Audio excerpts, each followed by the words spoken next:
Hello friends, आज हम देखेंगे विटामिन के बारे में। तो पिछले वीडियो में हमने काफ़ी समय हालांकि हो गया, लेकिन पिछली वीडियो में हमने आपको विटामिन्स के बारे में पढ़ाया था, जिसमें कि आपको ये चार्ट हम लोग डिस्कस किए थे। ये सिंपल विटामिन के क्लासिफिकेशन के बारे में और इंट्रोडक्शन कि विटामिन क्या होता है, वाटर सॉल्युबल, फैट सॉल्युबल, ये सब आपको बताए थे।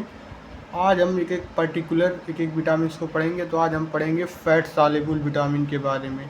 तो आइए शुरू करते हैं fat soluble vitamin.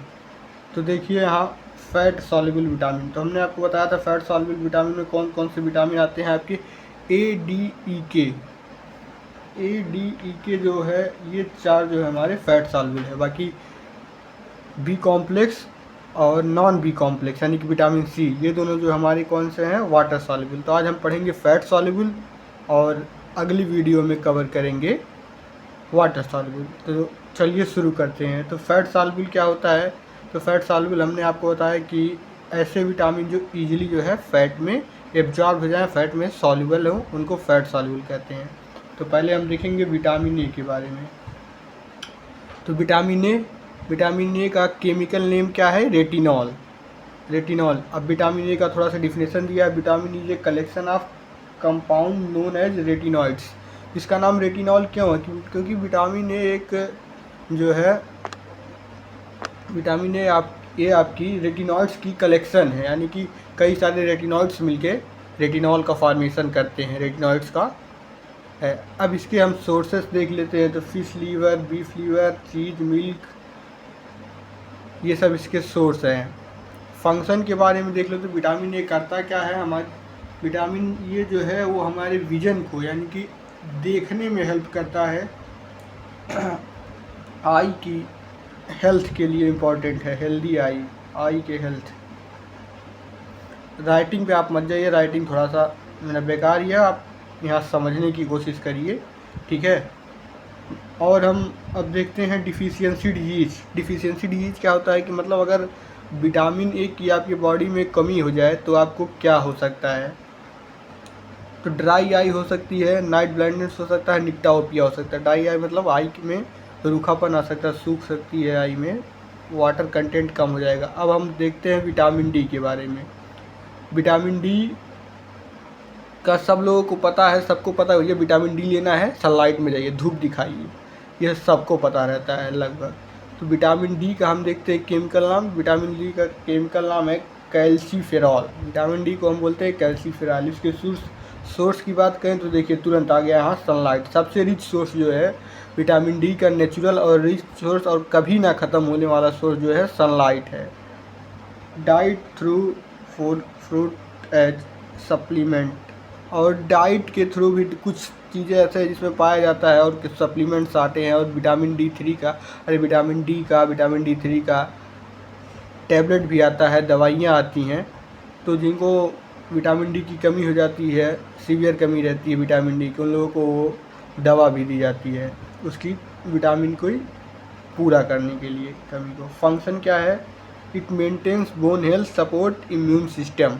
Vitamin D क्या करता है? हमारी बोन के हेल्थ को मेंटेन करता है और सपोर्ट इम्यून सिस्टम, और इम्यून सिस्टम को सपोर्ट करता है, इम्यून सिस्टम को सहारा देता है, यानी कि हमारी इम्यूनिटी को बूस्ट करता है और हमारी बोन की हेल्थ को, यानी कि बोन को हेल्दी रखता है। अगर देखिए, अगर विटामिन डी की कमी होगी तो बोन जो है आपकी ऑस्टियोप्रोटिक होने लगेगी, उसमें ऑस्टियोप्रोसिस डेवलप हो जाने लगेगा। डिफिशियंसी डिजीज में क्या हो सकता है? देखिए यहाँ पहले ही दिन है, ऑस्टियोप्रोसिस हो सकता है, ऑस्टियोमेलिजिया हो सकता है, रिकेट्स हो सकता है।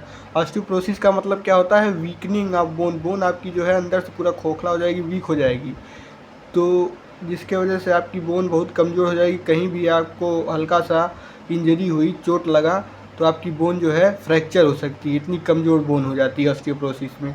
और सेम केस रिकेट्स में भी होता है, लेकिन यही केस अगर चिल्ड्रन में होता है कि बोन की वीकनिंग होती है, तो हम उसको रिकेट्स बोलते हैं। और अगर वही एडल्ट में होता है तो ऑस्टियोप्रोसिस बोलते हैं। ऑस्टियोमेलिशिया क्या होता है? ऑस्टियोमेलिशिया में सॉफ्टिंग ऑफ बोन हो जाती है।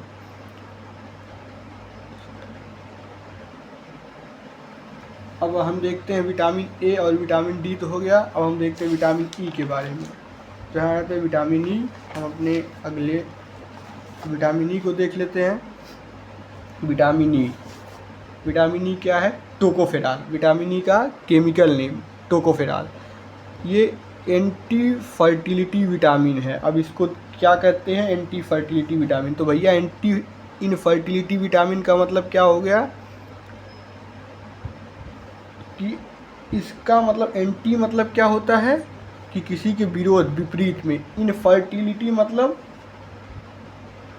इनफर्टिलिटी का मतलब होता है निसंतानता, या मतलब इनफर्टिलिटी का मतलब होता है बंध्यता। कहते हैं इनफर्टाइल है। इनफर्टाइल है मतलब वो अपना जो है फर्टिलाइजेशन प्रोसेस नहीं कर सकती। बंध्यता यानी कि बांझ है, जिसको शुद्ध भाषा में बोला जाता है। ठीक है, इनफर्टिलिटी तो एंटी इनफर्टिलिटी विटामिन है, यानी कि ये इनफर्टिलिटी को रोकता है, बंध्यता को रोकता है। यानी कि किसी के अंदर जो है अगर इनफर्टिलिटी है तो इसका मतलब ये हो गया कि उसके अंदर विटामिन ई की कमी हो सकती है। ठीक है, बांझपन है तो यानी कि मतलब विटामिन ई की कमी के से वजह से, और भी रीज़न, लेकिन विटामिन ई की कमी भी हो सकती है।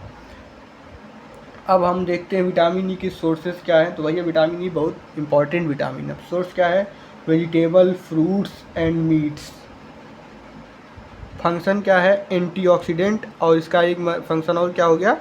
फर्टिलाइजेशन में हेल्प करेगा भैया, क्योंकि अगर कमियाँ हो जाएगी, एंटी इनफर्टिलिटी है, कमी हो जाएगी तो दिक्कत हो जाएगा ना। तो ये है आपका फंक्शन क्या है? एंटीऑक्सीडेंट है, और ये फर्टिलाइजेशन प्रोसेस में हेल्प करता है।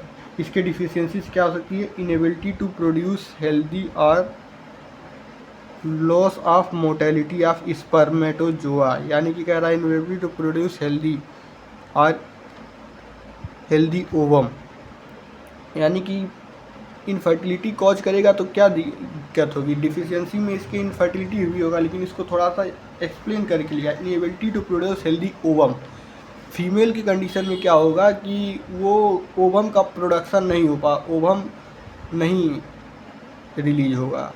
Inability to produce healthy ovum, यानी कि ओवम जो है नहीं बनेगी या उसकी क्वालिटी अच्छी नहीं होगी। Loss of motility of spermatozoa, sperm की जो है मोटेलिटी यानी कि उसकी जो रेंगने की जो होती है वो पावर कम हो जाएगी। ठीक है, तो स्पर्म जो है मोटाइल नहीं रहेंगे। हीमोलाइसिस ऑफ आरबीसी, आरबीसी का हीमोलाइसिस करवाता है। आरबीसी का हीमोलाइसिस होने लगे यानी कि आरबीसी टूटने लगेंगे। मस्कुलर डिस्ट्रॉफी, मसल डिस्ट्रॉफी हो जाएगी। अब हम देखते हैं विटामिन के बारे में। विटामिन के को हम बोलते हैं फेलिक्योन्यून, इसका साइंटिफिक नेम है। इसका सोर्स क्या होता है? कैलीफ्लावर हो गया, कैबेज है, स्पिनच है, ग्रीन पी है, सोयाबीन है, ये सब इसके सोर्सेस है। एनिमल सोर्सेस में इसके dairy product like cheese, butter, eggs and fish liver, ये सब इसके सोर्सेस हैं। अब भैया इसका फंक्शन क्या है? इसका फंक्शन क्या है? विटामिन ई का विटामिन के का जो आपका फंक्शन है वो है कोगुलेशन ऑफ ब्लड या क्लॉटिंग ऑफ ब्लड। ये जो है ब्लड क्लॉटिंग में हेल्प करता है, help in the coagulation of blood, blood के कोगुलेशन में हेल्प करता है। तो डिफिशियंसी डिसऑर्डर क्या होगा? Deficiency disorder